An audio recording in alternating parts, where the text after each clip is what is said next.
Hello everyone. We were studying environmental chemistry, and today we will study from stratospheric pollution. Okay, formation and breakdown of ozone. जो अपर stratosphere है उसमें होता है considerable amount of ozone. ठीक है, वो protect करती है हमें from harmful ultra violet radiation से, जिसमें लैम्डा है 255 nanometre. Ultra violet radiation sun से आती है। ये रेडिएशन स्किन कैंसर कर सकती हैं, जिसको मेलानोमा बोलते हैं ह्यूमंस में। इसलिए ये इम्पॉर्टेंट होता है कि ओजोन शील्ड मेंटेन रहे। ठीक है, ओजोन जो है स्ट्रेटोस्फेयर में वो किसका प्रोडक्ट होती है? जब अल्ट्रा वायलेट रेडिएशंस किस पर एक्ट करती हैं? डाइऑक्सीजन पर। डाइऑक्सीजन मॉलिक्यूल पर जब अल्ट्रा वायलेट रेडिएशन एक्ट करती हैं, उस पर जब पड़ती हैं अल्ट्रा वायलेट रेडिएशन, तब ओजोन प्रोड्यूस होती है। द यूवी रेडिएशन स्प्लिट होती हैं, टूटती है, तोड़ती हैं अपार्ट मॉलिक्यूलर ऑक्सीजन को इनटू फ्री ऑक्सीजन में। यूवी रेडिएशन तोड़ देती हैं मॉलिक्यूलर ऑक्सीजन को फ्री ऑक्सीजन एटम्स में, और फिर ये जो ऑक्सीजन के एटम्स होते हैं वो कंबाइन होकर मॉलिक्यूलर ऑक्सीजन के साथ ओजोन को प्रोड्यूस करते हैं। जैसे O2 है, इस पर अल्ट्रावायलेट रेडिएशन पड़ी और ये O+O में कन्वर्ट हो गया। अब ये सिंगल वाला जो O एटम है वो O2 के साथ कंबाइन हो गया और यूवी रेज की प्रेजेंस में ही ये O3 बन गया। ठीक है, ओजोन इज थर्मोडाइनेमिकली अनस्टेबल है एंड डिकम्पोज हो जाती है मॉलिक्यूलर ऑक्सीजन में। ओजोन भी अनस्टेबल है, वो भी मॉलिक्यूलर ऑक्सीजन में डिकम्पोज हो जाती है। इसलिए एक डायनेमिक इक्विलिब्रियम एग्जिस्ट रहता है between the production and decomposition of ozone molecule. अब रिसेंट ईयर में क्या हो रहा है? There have been reports of the depletion हो रही है ये protective ozone layer because of the presence of certain chemicals in the stratosphere.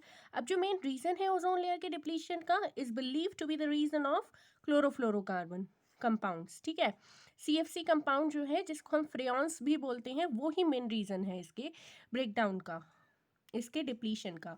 ये जो कंपाउंड्स हैं ये रिएक्टिव नहीं होते हैं, नॉन फ्लेमेबल होते हैं, नॉन टॉक्सिक ऑर्गेनिक मॉलिक्यूल्स होते हैं एंड देयरफॉर यूज्ड होते हैं रेफ्रिजरेटर में, AC वगैरह में यूज होते हैं। ठीक है, in the production of plastic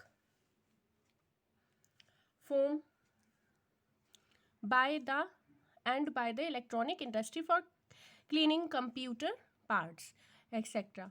Once CFC released in the atmosphere, यदि एक बार CFC एटमॉस्फेयर में चला गया तो वो मिक्स हो जाता है नॉर्मल एटमॉस्फेयर की गैसेस के साथ and eventually reach the stratosphere तक पहुंच जाता है। वो स्ट्रेटोस्फेयर में ये तोड़ they get broken down by powerful ultraviolet radiation. ये टूट जाता है स्ट्रेटोस्फेयर में पहुंचने के बाद।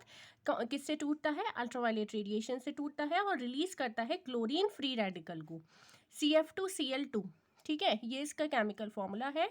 अल्ट्रावायलेट रेडिएशन की प्रेजेंस में ये Cl फ्री रेडिकल बनाएगा और CF2Cl बनाएगा। ठीक है, अब देखिए जो क्लोरीन रेडिकल है वो रिएक्ट करता है स्ट्रेटोस्फेयर में जो ओजोन प्रेजेंट है उसके साथ और क्लोरीन मोनोऑक्साइड बना लेता है। क्लोरीन मोनोऑक्साइड रेडिकल्स बना लेता है और मॉलिक्यूलर ऑक्सीजन बना लेता है। ये क्लोरीन फ्री रेडिकल ओजोन के साथ रिएक्ट कर रहा है। क्लोरीन रेडिकल रिएक्ट कर रहा है जो स्ट्रेटोस्फेयर में ओजोन प्रेजेंट है उसके साथ, और क्लोरीन मोनोऑक्साइड रेडिकल बन रहा है और मॉलिक्यूलर ऑक्सीजन बना रहा है। ठीक है, रिएक्शन जो होती है ना क्लोरीन मोनोऑक्साइड रेडिकल की एटमॉस्फेरिक ऑक्सीजन के साथ, वो प्रोड्यूस करती है क्लोरीन रेडिकल। दोबारा से बन गया chlorine radical, chlorine monoxide radical, oxygen जो एटॉमिक ऑक्सीजन प्रेजेंट है उसके साथ रिएक्ट करके क्लोरीन फ्री रेडिकल बना लिया और ऑक्सीजन बना लिया। अब जो क्लोरीन रेडिकल्स हैं ये कंटिन्यूसली रीजनरेट होते रहते हैं and causes the breakdown of ozone. इसलिए जो CFC है वो ट्रांसपोर्टिंग एजेंट होती है फॉर कंटिन्यूसली जनरेट करने के लिए क्लोरीन रेडिकल्स को into the stratosphere and damage करती है ओजोन लेयर को। ठीक है, अब ओजोन होल देखते हैं। 1980s में atmospheric scientist working in Antarctica में काम कर रहे थे। उन्होंने रिपोर्ट किया about depletion of ozone layer commonly known as ozone hole over the south pole. It was found that a unique set of conditions was responsible for the ozone hole. In summer season nitrogen dioxide and methane react करती है chlorine monoxide के साथ and chlorine atoms के साथ form करती है chlorine sink. preventing much ozone depletion, whereas in winter special type of clouds called polar stratospheric clouds are formed over Antarctica. These polar stratospheric clouds provide करते हैं surface on which chlorine nitrate form होता है. ये देखिए अभी reaction में दिखाऊंगी आपको. Gets hydrolyzed to form hypochlorous acid. It also react with hydrogen chloride produced as per this reaction to give molecular chlorine. ये क्लोरीन मोनोऑक्साइड है, NO2 के साथ रिएक्शन कर रहा है और क्या बन गया है ये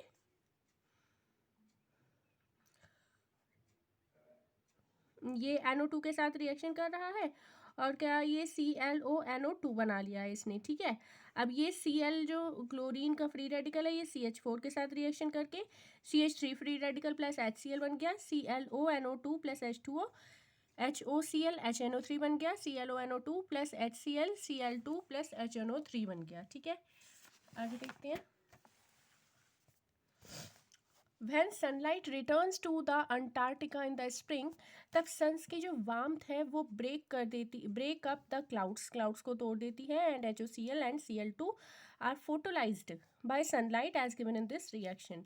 HOCl HNu सनलाइट की प्रेजेंस में OH फ्री रेडिकल और Cl फ्री रेडिकल में कन्वर्ट हो गए. Cl2 HNu की प्रेजेंस में सनलाइट की प्रेजेंस में Cl फ्री रेडिकल में कन्वर्ट हो गया. अब जो क्लोरीन रेडिकल हैं ये जो बने हैं ये इनिशिएट करते हैं chain reaction for ozone depletion as described earlier. Okay, effects क्या होते हैं डिप्लीशन ऑफ ओजोन लेयर के. विद द डिप्लीशन जब होता है ओजोन लेयर का तो ज़्यादा अल्ट्रावायलेट रेडिएशन फिल्टर होते हैं ट्रोपोस्फेयर में.